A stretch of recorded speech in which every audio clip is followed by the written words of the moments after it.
A damning report into children's social care was debated in November Tynwald, painting a very bleak picture for children in care or leaving care at 16. We'll hear from children's champion Kerry Sharp, MLC, shortly, but first, Rob Callister, MHK. Rob spent time in care as a child, so we can perhaps guess his particular interest in bringing this matter forward for debate.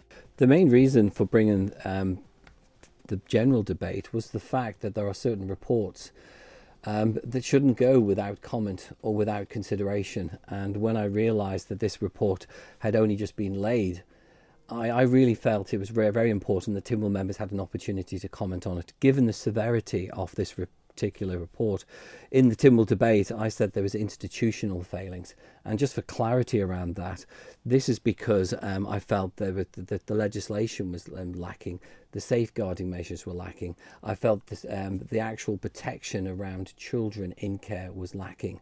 Now, that should not reflect on the people that carry out the day-to-day service. They came through with flying colours, and there was glowing testimony to them understanding children in care, nurturing and loving those children in care to make sure they had all of the best support they could. What was failing was the fact that it was lacking in accommodation for young adults leaving care. There was the fact there was educational errors which need to be corrected. You know, children in care need additional support, a lot more support and care than a normal child would have in a loving family. And we as Tynwald are considered to be corporate parents, and we have a privileged position to be able to put in place all of the care, all of the support and the services they need to give them the perfect start, especially as young adults going into the world.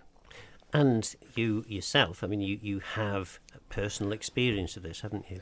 Yes, I have, and it's taken me a long time to step forward and to acknowledge that point. I was a ward of court in the Isle of Man Children's Social Service on the island, and as a child and as a young teenager, I had two very, very good supporting social workers, but for some reason I ended up finding myself homeless at the age of 16. I then managed to turn my life around over a considerable period of time. But what worries me about this report, and as I mentioned in Tynwald, we were failing children back in 1985 when I left social care, and it would appear from reading this Ofsted report that we are still failing children today. And that is why I asked for this general debate, in order to highlight some of the failings. Now, some of these failings were also picked up by a committee that both Kerry and myself, along with Mr. Baker, Tim Baker, who chaired that committee, looked at. And they looked at accommodation for vulnerable young children leaving care. And they made 21 recommendations, fully endorsed by Tynwald.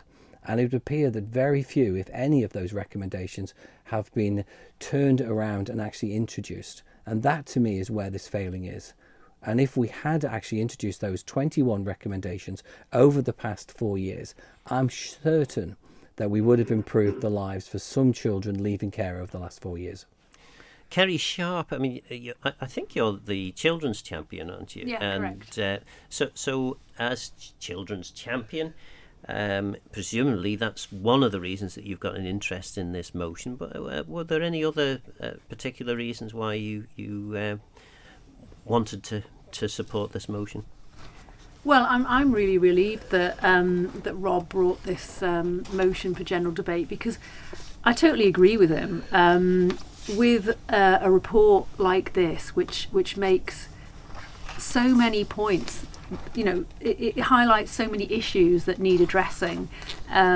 We definitely needed to get these issues out into the open and talk about them on the floor of Tynwald. So my interest is, I've always concentrated on children in care and care leavers since I came into Tynwald. Now I'm a children's champion, so actually a big part of my role is to be a voice for children in care and care leavers. So definitely there's no way that I wasn't going to be commenting on this report. So in relation to the report then, Kerry, what were the particular concerns you had? Generally speaking, the main concerns that came out of the report for me are the ones that actually chime with my own report as Children's Champion, which I wrote before the Ofsted report. The main issues that the report highlights are that from beginning to end in the process, we need to be seeing improvements. So if you sort of if you look at foster care, for example, and the report picks up on this, we don't have enough foster carers, so therefore children are having to go into residential care, even though their care plans might say that these children should be fostered. So the fact that we've got more children going into residential homes means that our children's homes are all at maximum capacity, and then that means that when children come into care, there isn't as much choice as to where they should be placed, and so they can end up sharing with children that it's not an ideal match. So this sort of creates stresses within our children's homes, and then because they're at maximum capacity, when new children are coming in, it means that the older children are then being moved on, in my opinion, at a much younger age than they should be. So these older children might be moved on into semi-independent accommodation.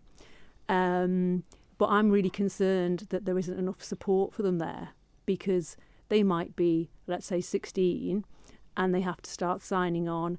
They have to pay for their own food and toiletries and manage their own budgets and everything. And if you think about it, that's at a time when supposedly they're doing their GCSEs, and also the amount of support they get is reduced because it's semi-independent. That is just not enough. But if there's no room in semi-independent accommodation, they then have to go and live by themselves. And because we don't have any accommodation of our own, in that, government doesn't own any, it means that St Christopher's are constantly scratching around trying to find a landlord who will rent to care leavers, and there's only 2 on the island, I believe, that will rent to care leavers. I mean, that's really quite shocking to hear, isn't it? That, well, first of all, that children would be, and I say children, people, children of 16 years of age, expected effectively to go out in the world and manage for themselves, having been in many cases lived in an institution for many, many years. And I mean, I don't know, but I'm guessing if you live in an institution, chances are you'll be less familiar with what you need to do when you live independently than perhaps you would if you were living in a sort of a normal family life. Yeah, and from what I understand, in the residential homes, when children are younger, they're not actually allowed to do cooking, cleaning, this sort of thing. And I suppose that goes back to the old days, sort of pre-1970s, when you had children in children's homes who had to do a lot of cooking and cleaning and all the rest of it. And so it kind of moved away from that. But now it's sort of moved towards, oh no, they can't possibly do these things. Whereas in a normal home, obviously, you'd have your children chopping vegetables or putting the washing on or whatever. Yeah. So they go from not doing anything to then they do go through a process of, I'm trying to remember what it's called officially, preparing for semi-independent living or preparing for independent living. But it's not the same as being in your own house with a parent who's sort of just gradually building up your skills because they know what you can and can't do. But if I can just come in on that point, Phil, because one of the recommendations from the Tynwald Select Committee back in November 2018 was to extend that corporate umbrella into their 20s if need be. Because as you say, the report clearly highlights that not every child in care goes through school correctly and they need some additional nurturing and support. And what we have to do is to wrap ourselves around these young adults. And if they didn't get a full education, government needs to step in and give them the opportunity later in life to actually succeed. And I was very grateful as a young 20-year-old. I made a conscious decision that I did want to turn my life around. And government was there to step in time and time again to support me with exams and tuition fees. And it actually made a massive difference. And I end up, turning my life around from having no qualifications to being educated to above a degree level. And that was thanks to government, not thanks to anything, myself personally, because I couldn't afford the exams. I've always said that every child that leaves care should have a proper, structured way, either back into education if they want, into apprenticeships. And government could play its part in that, because government is one of the biggest employers on the Isle of Man. It could be offering work experience. It could be offering apprenticeships. And if it's not, then we put them into the workplace. And we prepare those young adults by giving them extra training to prepare for interviews, for clothing allowance, to make sure they look suitable, giving them an opportunity to get their CVs right. And then on the side of that, we then prepare the adults, as Kerry said, for life. The strange thing about all of this, the report and from the committee back in 2018-19, is the fact we're not talking about hundreds of children here. We are talking about a handful of children each year. You're telling me, as a small island of 84,000 people, where with government on a small island, that we cannot wrap ourselves around a handful of children every year that gives them the best opportunities. And when you were talking before about some of the findings of this report, it did talk about the risks of young adults going into semi-independent living, and the concerns being around drug, alcohol misuse, poor mental health, and serious risk of offending. Now, if we get the basics right from when they leave care at the age of 16 or whenever they leave care, surely if we get the basics right, we're going to be saving money by not having to deal with mental health issues later on, not having to deal with any risks of offending later on in life, or the misuse of alcohol and drugs later on in life. We really can put the foundations down to put, where these individuals can succeed, not be somebody who's just forgotten in our society. And you don't have to dig very deep into the Ofsted inspection report to find some quite shocking statements, really, headline findings. The impact of substance misuse on children is of significant concern. Children do not have access to independent advocacy. Now, at a time, we've had over the last year or so reports of the historic abuse at children's homes. Children not having access to independent advocacy, surely that's a big concern. It is, and as I say, unfortunately, lessons have not been fully learned from the Mark Everill inquiry. Now, one of those findings from that committee report was to appoint an independent, non-political children's commissioner. Now, Kerry and Daphne Kane, along with Tim Baker, have been great advocates for all children on the island. I personally have always been a great advocate for children in care. But each one of us have highlighted the fact that the role is far too restrictive. And the report clearly says that children on the Isle of Man, especially in care, have lost their voice. And we need to re-engage with children on the Isle of Man, especially those in care. And as I say, I reckon if we get the basics right at the beginning, we will actually be saving this island money, because we'll be setting children on the right path in life to make a very positive contribution. And a lot of people say, well, I've been successful. Well, I haven't. People have had to take chance after chance on me over my life. I've had to fail 1 million times, and people have had to step in and give me 1 million chances. Do you know, that I have no problem with people failing. I have no problem people asking for help. People, have to step forward themselves and want to make a positive change themselves. But government has to be there to help them. And if that means helping them with finding housing, if that means helping them to pass exams, to better their own opportunities in life, then we should embrace that. Going just a tiny bit further down the list of headline findings, point 7, there are insufficient opportunities for children to be heard and seen, as there is a lack of effective independent oversight and scrutiny of children's care. This means that the child's voice is lost.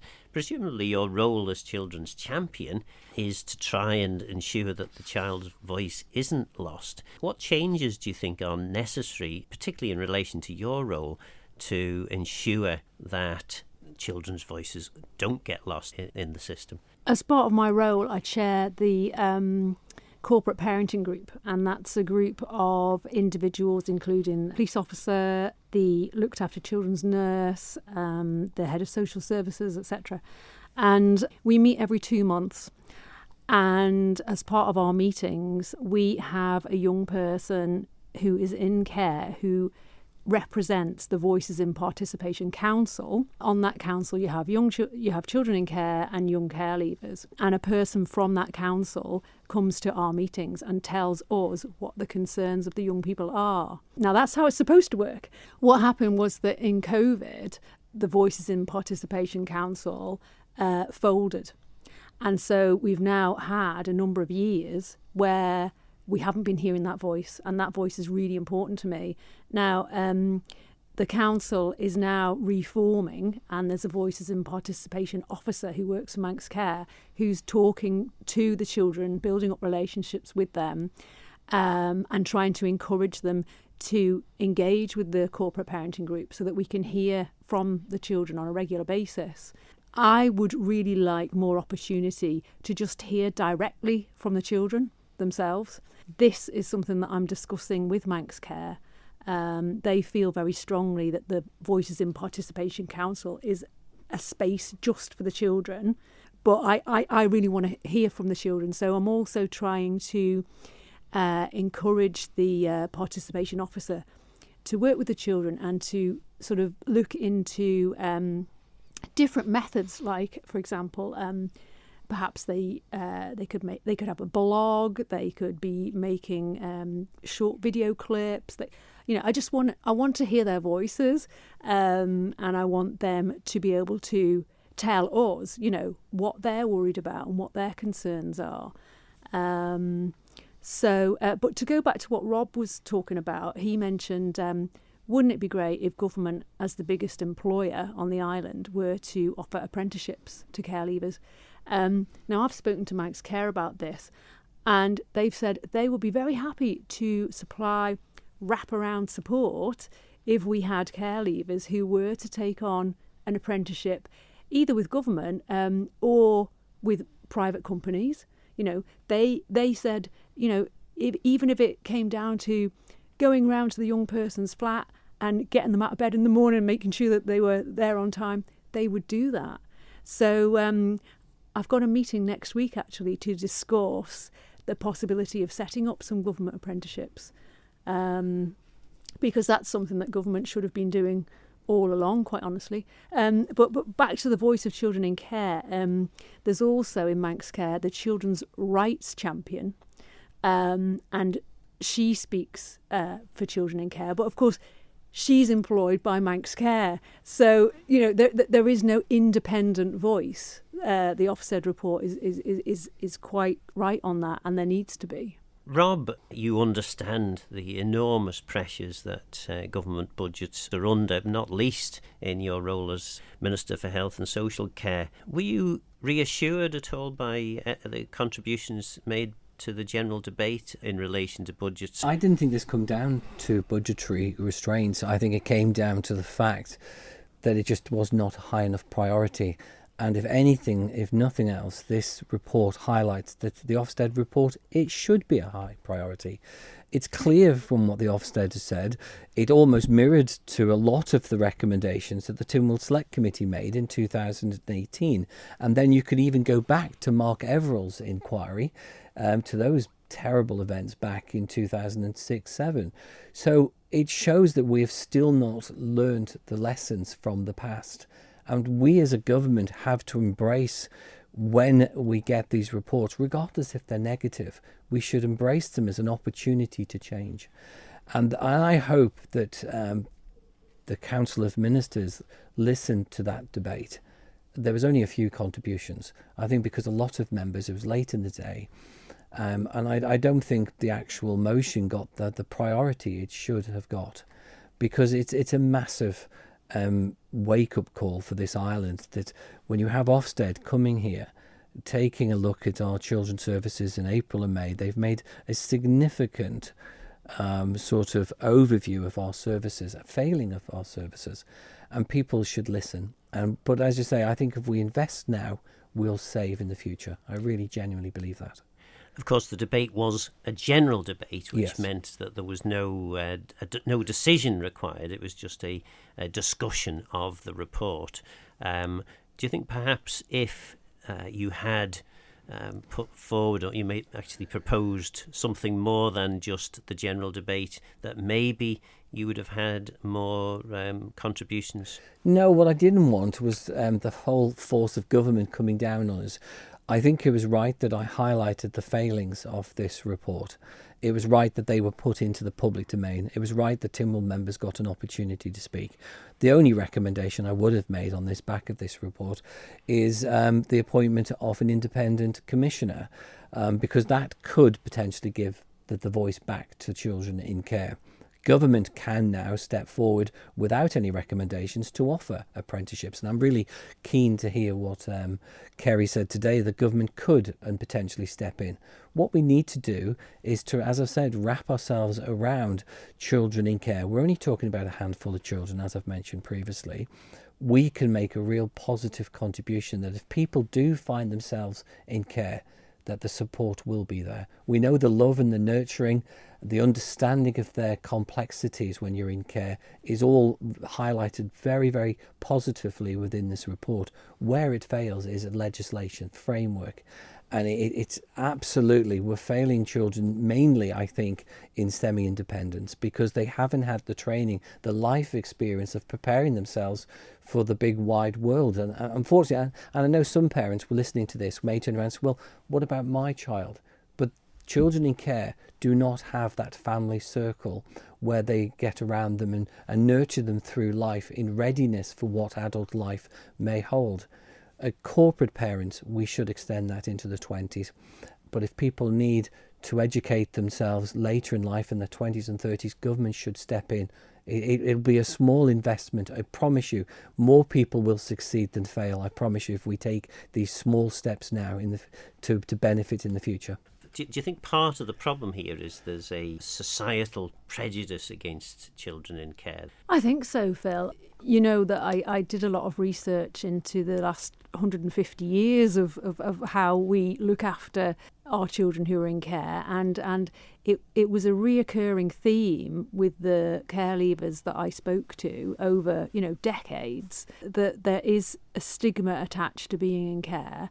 I've heard from young care leavers through the DHSC's Public Engagement Committee, and they've told the committee that growing up they always felt not so much that it was other children who were at school with them who had an issue, but it was older people, for example, the parents of the people that they were at school with, who would have an issue and who would sort of try to steer them away from spending time with the children who were in care, and who weren't very keen on, their children inviting these kids round for sleepovers and that sort of thing. But I do remember talking to someone who was looking after a young girl, primary age, in care, and this is at a time in primary school, if someone has a birthday, the whole class gets invited, But this care worker was saying that very often it would be this one little girl who wasn't invited. She'd be the only person in the class who wasn't invited, There's definitely a lot of myth busting that we need to do, and that's something that I'm really keen for young carers to have the opportunity to do, to try and address some of these issues. Rob, final word? Yeah, I have to agree with Kerry. I mean, 40 years on from my time in care in the Isle of Man, I still look and feel different. Even today, I struggle sometimes to feel, as part of a group. And I know when I met children, both me and Kerry met children in care back in 2018-19, we looked different to them. But once we broke down the barriers, and we realised that most of them just want a chance in life. Do you know something? That's all we've got to do. Embrace that. Give them the chance. And the island will be rewarded for that. That was Children's Champion Kerry Sharp, MLC, and Oncan MHK Rob Callister. Should we, as a society, be doing more to support these vulnerable young people? Can we really put aside these children's needs as we look to pare down government spending? For now, though, I'm Phil Gorn. Goramayu. Thanks for listening.